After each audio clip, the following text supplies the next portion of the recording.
Sveiki, tai šiandien atkeliavau savo darbo vietą ne tik dirbti, bet ir parodyti jums, kaip taisyklingai sudžiovinti plaukus namuose. Tai iš senų laikų žinom, kad geriau buvo nedžiovinti plaukų išvis, palikti juos džiūti natūraliai. Noriu nuvilti, bet tai yra netiesa. Tai jeigu jūs turite porėtus, pažeistus, dažytus, besipučiančius, bet kokius iš tiesų plaukus, tai tikrai reiktų juos uždaryti jų žvynelį džiovintuvu. Šiandien noriu parodyti, kaip su paprastu, visiems įprastu džiovintuvu susiformuoti savo plaukus.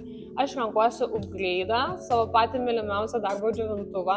Esu visiškai dėl jo pametus galvą, nes net klienčių plaukai po šito džiovintuvo atrodo ištiesinti tiesintuvu, nes jisai turi infraraudonųjų spindulių technologiją. Tai ką tai reiškia, kad suteikia daugiau glotnumo, geriau uždaro plauko žvynelį ir visos priemonės, kurias mes tepame prieš džiovinimą, tai geriau įsigeria į plauko paviršių ar net giliau.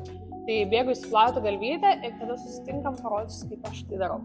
Tai prieš džiovinimą, pirmiausia, ką padarysime, tai pasipurkšime plaukus paliekamą priemonę ir apsaugą nuo karščio. Aš naudosiu Balmain Thermal Spray.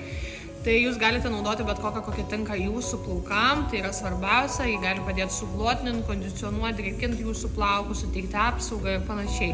Tai tik svarbu pasirinkti tinkamą.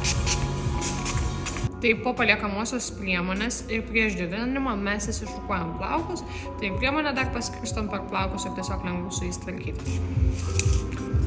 Tai pirmiausia, mes nusiimame glotninimo antgalę ir išsipučiame drėgmę iki 80%, 85%. Plaukai turėtų būti beveik sausi, bet vis dar jausti šiek tiek drėgmės. Tai jeigu turite storus plaukus kaip aš, tai teisingiausia būtų prasipūtus viršutinį sluoksnį, atskirai prasipūsti galą. Tai neturi būti tvarkingas skyrimas, tiesiog atskirti pusę plaukų, kad įsipūsti apatinę dalį, kuri dažniausiai lieka daug drėgnesnė. Vėlgi plaukus pasidalinsime į kelias dalis, kad tai būtų daryti lengviau. Rinkitės skyrimų dydį proporcingai, kad visi būtų maždaug vienodo storio, tai pagal tai, kiek turite plaukų. Formavimui galima rinktis 2 šepečius, svarbiausia, kad jie būtų tuščia viduriai, tai reiškia, kad oro srovė galėtų kiaurai pereiti šepetį. Taip pat nesvarbu, kurį šepetį benaudotumėt, fenas visada į šepetį remiasi. Tai reiškia, kad niekada nededam šepečio ir feno šitaip.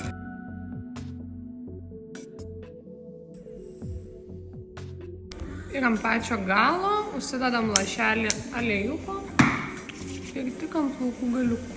Na ir štai, išformuoti plaukai tikrai